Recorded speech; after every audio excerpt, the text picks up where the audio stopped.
երկրի վրա քայլող քաջ առյուծները և երկնքում սավառնող հերոս արծիվները։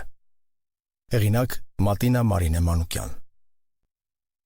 Արմեն Հրայրի Մարտիրոսյան։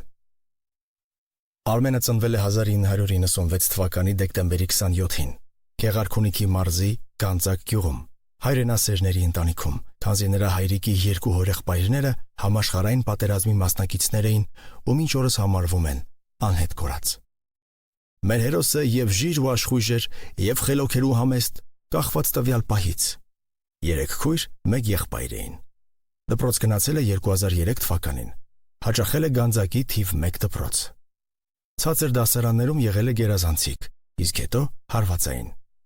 Շատ էր սիրում հայոց պատմության առարկան և ուսուցչին միշտ հարցեր էր տալիս հայերի պատմական անցյալից։ Ամբողջ դպրոցով հաճախ էին գնում մրցումների՝ վազքի, ֆուտբոլի։ Դասարանում ուսուցչի բացատրածը լրիվ բավարար էր, որ նա դասը յուրացներ։ Այդպես էր անում, որ տանն ավելի շատ ժամանակ մնար երաժշտությամբ զբաղվելու համար, քանզի զուգահեռաբար հաճախում էր գյուղի երաժշտական դպրոցի դաշնամուրային և սինթեզատորային բաժինը։ Շատ լավ կազմակերպչական ջիղ ուներ, միշտ կազմակերպում էր արշավներ, նաև շատ էր սիրում եկեղեցիներ գնալ։ Հետաքրքիր է, շատ էր սիրում եկեղեցիներ գնալ։ Արձագանքվեց հոգուս մեջ։ Բա ինչու ոչ մի եկեղեցի չպաշտպանեց քեզ, հերոս ջան։ Չգիտեմ, լավ, ամեն բան հերթով։ Արմենը նաև շատ հումորով էր, աշխատասեր։ 17 տարեկանում հոր հետ գնացել էր Ռուսաստան, արտագնա աշխատանքի, որպեսզի հրդեհից և ջրհեղեղից խարխլված իրենց տունը վերանորոգելու համար մի փոքրիկ գումար էլ ինքը ստեղծի։ Սակայն հայրը, պարոն Հրայրը, ուզեցել է նրա աշխատած գումարը ծախսել հենց իր համար ու սինթեզատոր գնել։ Բայց Արմենն ասել է. «Տունը վերանորոգենք, իսկ սինթեզատորը բանակ գնամ գամ նոր կառնեմ»։ Հայրը թախիծով ասում է. «Մեզ համար մեծ հենարան էր Արմենս»։ Արմենը նաև սպորտսմեն էր, կարատեիստ։ Պարապմունքների Երևան էր գնում, սակայն 2 տարի է գնացել 5-րդ դասարանից։ Ասում էին ծանր ձեռք ունի, ում կպավ լուրջ կվնասի։ Դրա համար մայրիկի տիկին Աննայի հորդորներով թողել է այն։ Բայց մինչ թողնելը հասցրել է մասնակցել Երևանում կայացած մանկապատանեկան առաջնությանը և զբաղեցնել առաջին պատվավոր հորիզոնականը, վաստակելով ոսկե մեդալ։ 8-րդ դասարանն ավարտելուց հետո ընդունվել է Գավառի երաժշտական քոլեջը։ Սակայն երբ եկել է բանակ զորակոչվելու ժամանակը, նա ոգևորությամբ է կիսատ թողել ուսումը, քանզի երազում էր ծառայել, այն էլ Արցախում։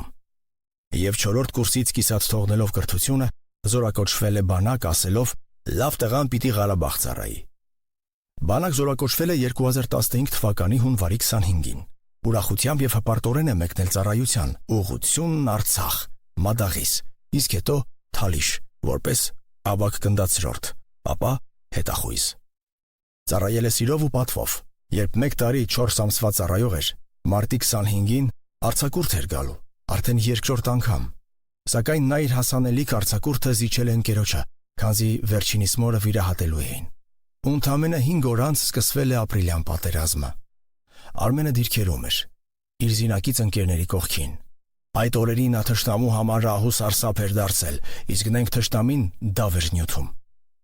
Ապրիլյան պատերազմի հրադադարից հետո նա 40 օր չէր իջել դիրքերից,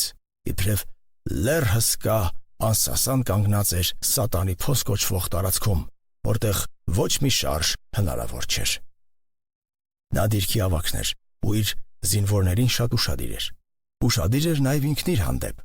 2 թե 3 անգամ մահափորձից հմտորեն ազատվել էր։